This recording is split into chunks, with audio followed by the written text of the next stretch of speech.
हनुमान जी के विषय में ये बात आती है कि स्त्रियां हनुमान जी से बहुत दूर रहना चाहिए, बहुत दूर रहना चाहिए। जब मैं शोध कर रहा था तब मैंने अयोध्या के संतों से प्रश्न किया था, बड़े बड़े विद्वान संतों से, कि मैं हनुमान चरित्र पर लिख रहा हूं, शास्त्र में प्रमाण नहीं मिल रहा, आप बताएं स्त्रियां पूजा करें कि न करें। संत बोले दर्शन करें, परिक्रमा करें, प्रणाम करें, प्रार्थना करें, पर पूजा न करें। हम कहा हमें तो प्रमाण लिखना पड़ेगा, जो शोध ग्रंथ होता है उसमें बिना प्रमाण के कोई बात नहीं लिखी जाती। कि देखो भाई संतों का प्रमाण है, शास्त्र का प्रमाण इसमें नहीं। लेकिन अगस्त संहिता में मैंने पढ़ा कि बहुत सी किन्नर और गंधर्वों की स्त्रियां गा रही थी राम जी के गुणगान, रामायण का गान कर रही थी और हनुमान जी नाच रहे थे बीच में। अगस्त जी ने देखा कि ये तो ब्रह्मचारी हैं और जो स्त्रियों के बीच में नाच रहे हैं। तो जब कथा समाप्त हो गई, हनुमान जी जाने लगे, तो अगस्त ऋषि ने पूछा कि भगवान एक प्रार्थना करें। कहा आप तो ब्रह्मचारी हैं, इन स्त्रियों के बीच में क्यों नाच रहे थे? क्या बात हनुमान जी ने कही। तो हनुमान जी ने कहा ये स्त्रियां थी क्या? कहा आप नहीं देख पाए? कहा जो मेरे राम जी के गुण गाता है, राम नाम गाता है, मुझे पता ही नहीं चलता कि वो स्त्री है कि पुरुष है, मैं तो नाचना आरंभ कर देता हूं। यत्र यत्र रघुनाथ कीर्तनम तत्र तत्र कृतमस्तकांजलिम वाष्प बारी परिपूर्ण लोचनम मारुतिम नमत राक्षसांतकम। तेंदुखेड़ा के पास में एक महिला रही होगी, कोई 35 वर्ष की रही होगी।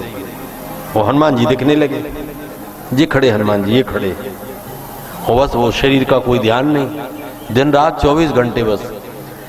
अब वो पति ब्राह्मण थे जाति के, उनको बड़ा कष्ट हुआ कि बच्चों की संभाल कौन करेगा, क्या होगा। गांव का एक व्यक्ति चला गया जो अध्यक्ष था गांव का, उसने जाके एक ऐसा देहाती शब्द में गाली दे दी उसको कि नाटक कर रही है।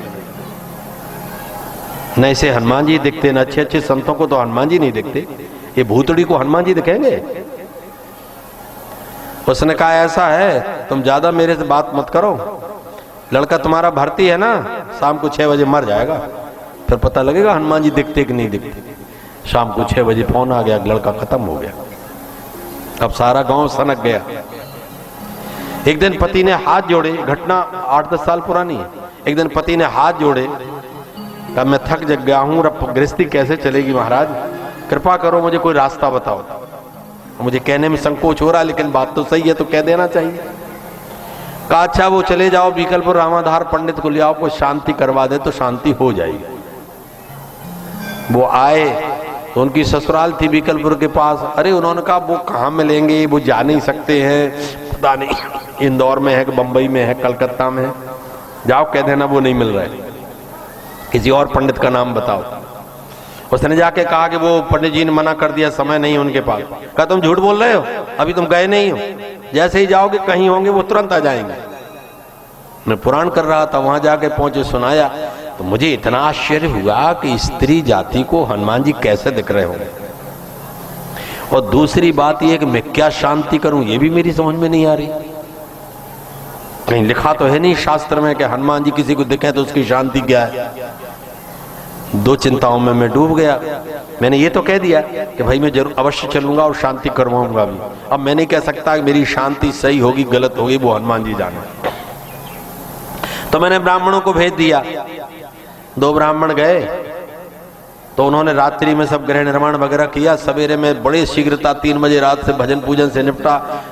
50, 60, 70 किलोमीटर था तो मैं दूर तक गया वहाँ, और मुझे लौटकर फिर 4 बजे यहाँ कथा शुरू करना थी। तो ब्राह्मणों ने सब तैयारी कर ही दी थी। मैं जैसे गया तो वो अस्त व्यस्त बैठी थी महिला। पति चला गया थोड़ा अंदर, तो मैंने धीरे से पूछा, मैंने कहा आपको हनुमान जी दिख रहे हैं? कहा दिख रहे हैं, सामने खड़े हैं। कैसे हैं? का गदा लिए हुए कंधे के ऊपर। मैंने कहा जब तुम बिस्तर पे सो जाती तब भी दिखते हैं? कहा पाँव की तरफ खड़े रहते हैं। क्या कह रहे हैं? कब वो क्या कह रहे हैं नहीं कह रहे हैं उससे आपको क्या लेना देना है? मैंने कहा अच्छा। मैंने कहा मैंने एक स्वप्न देखा है, वो सच्चा होगा कि नहीं होगा? 1 सेकंड में बता दिया। अच्छा का मकर संक्रांति के दिन देखा है? मैं आश्चर्यचकित रह गया। मैंने कहा हाँ। मकर संक्रांति के दिन देखा है। हाँ का सही तो होगा लेकिन समय लगेगा। का ठीक है। अब वो पति आया, मैंने कहा आचमन करो, वो आचमन न करे। मैंने कहा ये बड़ी समस्या उलझ गई, मुझे दौड़ कर कथा शुरू करना है और ये ऐसी पूजा होगी तो ये पूजा तो शाम तक नहीं हो पाएगी। अब ये आचमन नहीं कर रही। मैंने उससे कहा, मैंने कहा भाई आचमन नहीं कर रही क्या होगा? धीरे से कहा आचमन कर लो, गुरुजी कह रहे हैं। कहा गुरुजी का मुंह दक्षिण में है, पहले मुंह ठीक करवाओ। तो मैंने उनसे कहा कि मैं दक्षिण में मुंह क्यों? कहा महाराज जी दक्षिण है। अरे मैंने कहा मुझे भ्रम हो गया, मैं समझा शायद पूरब है। मैं जैसे ही उत्तर दिशा की तरफ मुंह करके बैठा, तुरंत आचमन मार्जन सारा सब कुछ हुआ। ग्रह निर्माण था, ग्रह शांति की विधि से मैंने शांति करवाई, कुछ हनुमान जी के मंत्रों से आहुति डलवाई और जैसे ही पूर्णाहुति हुई वो तुरंत घूंघट डाल करके और संभल करके अंदर चली गई। इसलिए ये नहीं कहा जा सकता है कि पूर्व जन्म की किसकी कहां कैसी साधना है। ये भी नहीं कहा जा सकता है कि पूर्व जन्म में कौन स्त्री था कौन पुरुष था और उसने कैसी आराधना साधना की है। और जो तत्व स्त्री के अंदर है वही तत्व आत्मा का पुरुष के अंदर है। ये केवल देखने का भेद है कि स्त्री है पुरुष है, लेकिन आत्म तत्व तो एक का एक। अगर स्त्री के अंग प्रत्यंग जैसे किसी पुरुष में आ जाए तो संसार उसको स्त्री कहने लगेगा। और अंग आत्मा के नहीं होते, अंग शरीर के होते। आत्मा तो निष्पंच है, एक स्वरूप में है। वो तो ईश्वर अंश जीव अविनाशी चेतन अमल सहज सुखराशि। स्त्री में भी पुरुष है, पुरुष में भी स्त्री है। भगवान शंकर अर्धनारीश्वर क्यों है? शंकर जी आधे स्त्री हैं आधे पुरुष है। अच्छा यदि स्त्री पुरुष है पुरुष नहीं है तो ये बताओ स्त्री के पेट से बेटा कैसे पैदा होता है? जब वो पुरुष नहीं है तो पुरुष जन्म कैसे? चना से चना निकलता है, गेहूं से गेहूं निकलता है, धान से चावल निकलता है, तो स्त्री से बेटा कैसे पैदा हो रहा है?